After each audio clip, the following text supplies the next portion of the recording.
Hey, let's go check on our hatchery chicks that we put underneath our Broody Momma. Let me introduce you to Broody Momma and Blacktail.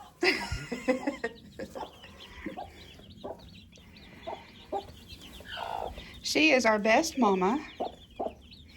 Yeah. She has raised a couple of broods now.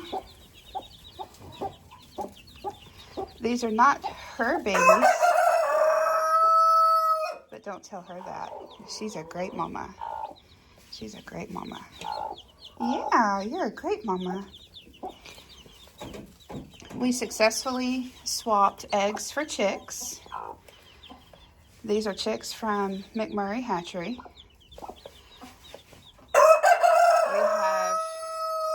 We have barred rocks, black stars, and Wyandottes. I can't remember which version, but we have Wyandottes. 5 of each. We should have 15. I don't know if they all made it or not. Natural selection and all. But Bullet built this brooder box.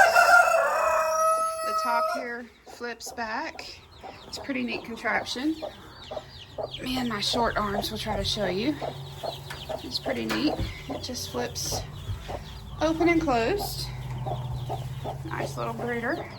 And it's elevated so that we don't have to reach all the way down to the floor.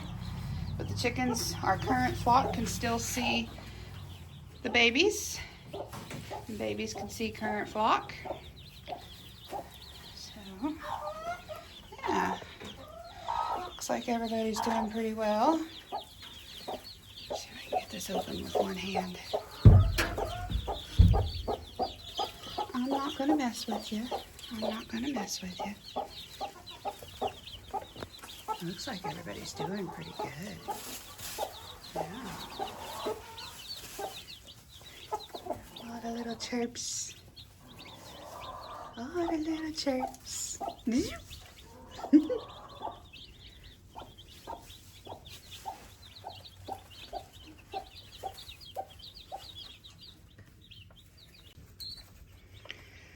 So to successfully do a chick swap, we waited till after dark.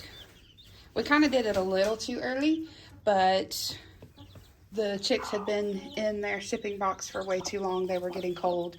They needed to get under mama's heat. But it's really best to wait until a couple of hours after dark. And when mama is asleep, you come in with a red light, which we did not have. So we really had her agitated because we were having to use a white light. We have a red light. It was lost. Whatever. Blah, blah, blah. Anyway, so if you have a red flashlight or headlamp, use that because it's you can still see, but it will not be as traumatizing for your animals. If your hen is sitting on eggs, you pull the eggs out from under her, unless you want her to try to continue hatching, but once she's into her babies, she's probably not going to continue sitting on the eggs. You put the chickens under her backside or under her wings. If you put them in front of her, there's a chance she might peck them. Now she might tuck them under, but if she's agitated, she might peck them. Wear gloves because you're probably going to get pecked, but the best course of action really is to hold her head gently. Hold her head with one hand or have somebody else do it while your other hand or the other person puts chicks under her backside, and they will naturally gravitate towards her heat because they're cold at this point. And she will feel the movement under her and think that her chicks have hatched. It's all dark to her and she doesn't really know what's going on. Now, we had to do this with white light because, like I said, we lost our red headlamp. So it was a little more traumatizing for her, and she got aggravated and was pecking at a couple of chicks. So we were moving the ones that were in front of her, putting them behind her, and then we shut off our lights and stood there in complete dark, and gave her a minute to acclimate.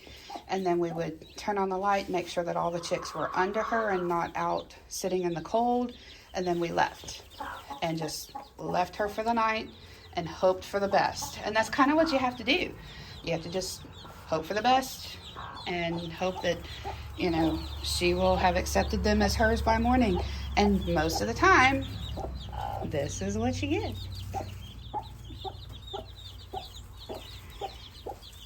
That's a great thing. That's a great thing. But then again, sometimes it doesn't work because chickens are savages. Thanks for watching. If you like it, subscribe it.